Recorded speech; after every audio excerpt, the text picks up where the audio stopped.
포브스 선정 세계 최고의 부자, 고등학생 때부터 우주 진출의 꿈을 간직해온 남자, 아마존의 창립자 제프 베이조스의 이야기 지금 시작합니다. 제프리 프레스턴 조르겐센은 1964년 1월 12일 미국 뉴멕시코 앨버커키에서 태어났습니다. 제프의 어머니 제클린은 17의 어린 나이에 제프를 낳았는데요. 그녀는 어린 제프를 데리고 야간 학교에 나가면서 학구열을 불태웠습니다. 그녀는 1968년에 쿠바 출신 이민자 미구엘 베이조스와 결혼했고, 이때 제프는 새아버지의 성을 물려받게 됩니다. 그 유명한 이름 제프 베이조스의 탄생이었죠. 새아버지 미구엘이 텍사스의 석유회사 엑슨의 엔지니어로 취업하자 미구엘을 따라 가족들은 휴스턴으로 이사했고, 제프는 리버 옥스 초등학교를 다니고 졸업합니다. 제프의 외가 역시 공학도에 피가 흐르고 있었는데요. 외할아버지 로렌스 프레스턴 자이스는 미국 원자력위원회의 지역 디렉터였고, 은퇴한 후에는 텍사스의 작은 마을 코틀라의 한 목장에서 노후를 보냈습니다. 소년 제프는 여름방학이면 그 목장을 찾아서 외할아버지와 함께 지내곤 했다는데요. 훗날 그는 이때의 추억과 경험이 자신에게 큰 도움이 되었다고 밝히기도 했죠. 실제로 제프는 나중에 이 농장에 투자해서 규모를 10배 이상 키웁니다. 이런 공학도 집안에서 자란 소년 제프 역시 어렸을 때부터 과학기술과 기계 조작에 천부적 재능을 보이는데요. 미국 동남부의 플로리다 마이애미로 이사간 고등학생 제프는 이미 또래 최고의 유망주였습니다. 그는 졸업생 대표로 연설을 했는데 그때 인류가 우주로 진출하는 꿈을 꾼다고 말하기도 했죠. 제프는 고등학교를 졸업하고 나서 미국의 명문 프린스턴 대학에서 컴퓨터와 엔지니어링을 전공했는데요. 물론 탁월한 인재였던 건 사실이지만 대수학을 어려워하고 낑낑대는 인간미도 있었다고 합니다. 1986년에 대학을 졸업하고 나서 베이조스는 1990년까지 두어 곳의 직장에서 중직을 맡으면서 컴퓨터 관련 내공을 쌓았습니다. 그리고 월스트리트의 회사로 이직한 뒤에 나이 30에 부사장 자리에 오르게 됩니다. 1993년에는 프린스턴 동문 맥켄지 터틀과 결혼도 합니다. 맥켄지는 그 후에 제프의 가장 좋은 동료가 되죠.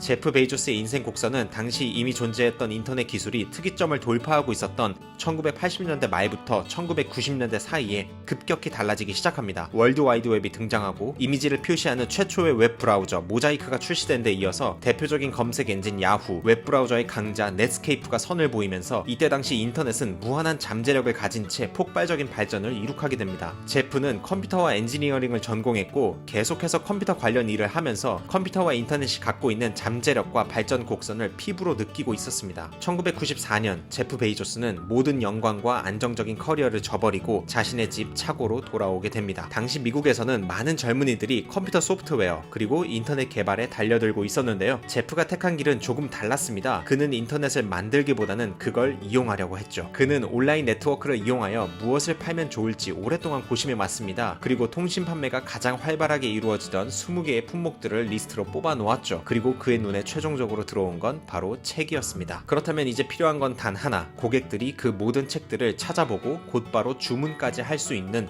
온라인 플랫폼이었죠. 제프와 아내 맥켄지가 향한 곳은 미국 서부의 도시 시애틀이었습니다. 휴스턴과 마이애미에서 자라고 뉴욕에서 일했던 베이조스가 갑자기 아메리카 대륙 정반대편 시애틀로 향한 건 우연이 아니었죠. 위로는 캐나다와 알래스카, 아래로는 캘리포니아, 그리고 끝없이 펼쳐진 태평양을 바라보는 이 도시 시애틀은 당시 미국 최고의 공업 도시였습니다. 굴지의 항공사 보잉이 자리를 잡으면서 공업과 제조업이 급발전했고, 1990년대쯤이면 이미 생명공학과 컴퓨터 산업이 자리를 잡으면서 수만 명의 인재들이 몰려들고 있었죠. 아마 제프의 아버지 미구엘 베이조스 역시 아들의 성공을 굳게 믿었던 것 같습니다. 무려 30만 불을 투자하며 아들의 사업을 든든히 뒷받침해 주었죠. 제프 베이조스의 부모님이 인터넷의 잠재력을 미리 알아본 걸까요? 그의 어머니는 이렇게 말했다고 합니다. 우리는 인터넷에 돈을 거는 게 아니다. 우리는 제프에게 돈을 건다. 몇 차례 테스트를 마친 뒤에 1995년 7월 16일 마침내 그의 첫 온라인 매장이 세상의 모습을 드러내게 됩니다. 제프는 자신의 사업이 성공하리라는 걸 믿고 있었습니다. 하지만 그렇게나 빨리 성공할 줄은 몰랐죠. 아마존은 출시되고 나서 한 달 만에 미국 50개 주와 해외 45개국의 책을 팔았습니다. 단 2달 후인 9월에는 주간 매출이 이미 2만 불을 찍고 있었죠. 제프와 그의 팀이 초창기부터 추구했던 것은 간편한 인터페이스였습니다. 이걸 발전시킨 게 최소한의 클릭만으로 쇼핑을 하는 원클릭 시스템이죠. 사용자 리뷰나 이메일 주문 확인서 역시 획기적인 발상이었고요. 물론 세간에서는 여전히 그의 사업에 대한 부정적인 평가가 적지 않았습니다. 바른스앤노블이나 보더스 같은 초대형 책 도매상들이 나서기만 하면 아마존의 강물 따위는 지하 깊은 곳으로 파묻혀버릴 거라는 비판이었죠. 하지만 모든 예상은 뒤집어집니다. 새로운 아마존의 물줄기가 이전 세대의 두 거인들이 막을 수 없을 만큼 거대해져 버린 것이었죠. 단 2년 만에 아마존은 시장 점유율에서 바른스앤노블과 보더스를 제쳐버립니다. 창업 3년 후에는 주식 상장에도 성공하죠. 베이조스는 이제 다양한 분야로 발을 넓히기 시작합니다. 1998년부터는 음악, 비디오, 2000년에는 전자책, 2002년에는 아마존 웹 서비스가 탄생하죠. 2007년에는 노하우 축적을 기반으로 전자책 단말기 킨들을 출시합니다. 그리고 2021년 여름 지구상에서 가능한 걸 모두 이루어버린 제프 베이조스는 아마존 CEO 자리에서 물러납니다. 이제 이 남자는 고등학생 때 꾸었던 꿈, 인류가 우주 진출을 하는 역사적인 순간을 현실로 만들기 위해 달려가고 있습니다.